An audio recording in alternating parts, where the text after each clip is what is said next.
Secouez la poussière de vos pieds. Évangile de Marc, chapitre 6, versets 1 à 13.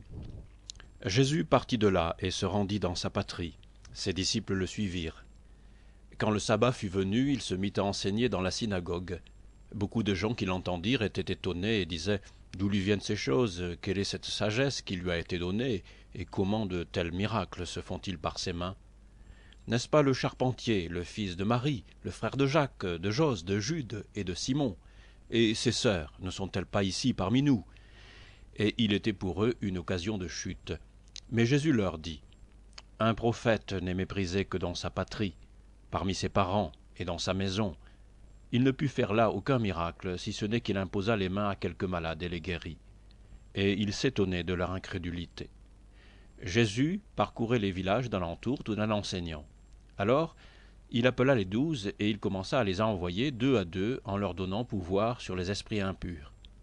Il leur prescrivit de ne rien prendre pour le voyage, si ce n'est un bâton, de n'avoir ni pain, ni sac, ni monnaie dans la ceinture, de chausser des sandales et de ne pas revêtir 2 tuniques. Puis il leur dit « Dans quelque maison que vous entriez, restez-y jusqu'à ce que vous partiez de ce lieu. Et s'il y a quelque part des gens qui ne vous reçoivent ni ne vous écoutent, retirez-vous de là, et secouez la poussière de vos pieds afin que cela leur serve de témoignage.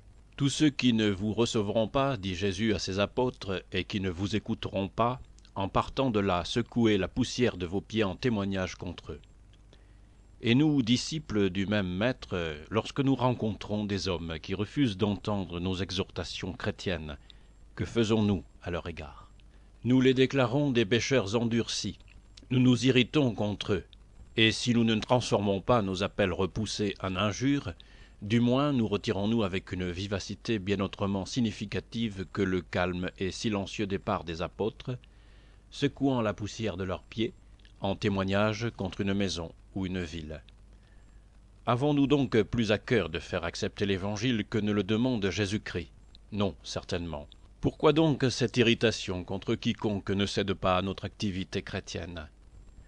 Hélas, parce qu'en la déployant, nous recherchons non la gloire de Christ, mais notre propre gloire, et que dès lors ce n'est pas sur le Sauveur, mais sur nous-mêmes que vient tomber l'affront. Qu'une œuvre chrétienne dépérisse entre les mains de nos frères, c'est un regret pour nous, sans doute. Mais qu'elle périclite sous notre conduite, c'est un violent chagrin.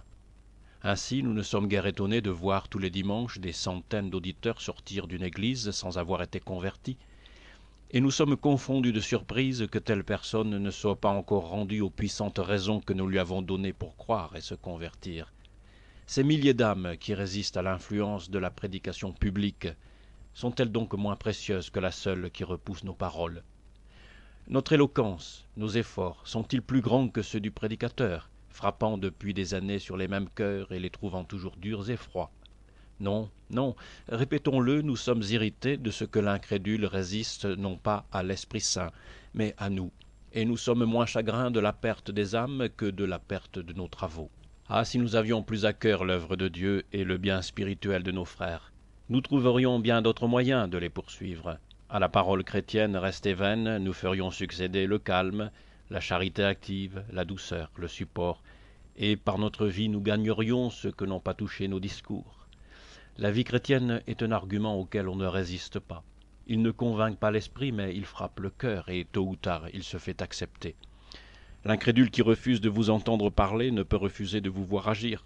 Vos exhortations lui sont importunes, mais vos services lui sont toujours agréables. Ce que vous nommez son endurcissement appelle votre compassion et non votre sévérité. C'est une maladie plus grave, plus longue. Serait-ce un motif pour vous de brusquer et de frapper le patient? Non, sachez attendre, versez de l'huile sur ses plaies cuisantes. Supportez s'il le faut les cris aigus du malheureux qui souffre et dont l'esprit s'égare dans le délire de la fièvre. Veillez à ses côtés en silence. Épiez ses mouvements pour venir à son aide quand il sera temps. Traitez-le avec douceur qu'exige sa faiblesse. Peut-être trouverez-vous plus tard l'occasion de lui parler avec force, tout en vous faisant écouter avec plaisir. Alors celui que vous exaspériez aujourd'hui par votre fougue se laissera vaincre par votre amour et vous bénira des tendres soins qu'à cette heure il ne sait apprécier.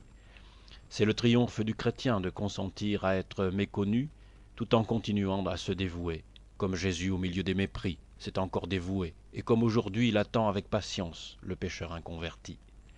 Oui, Seigneur, donne-nous de supporter ce que tu supportes, d'attendre ce que tu attends, et de verser au moins des larmes sur ceux pour lesquels tu as versé ton sang.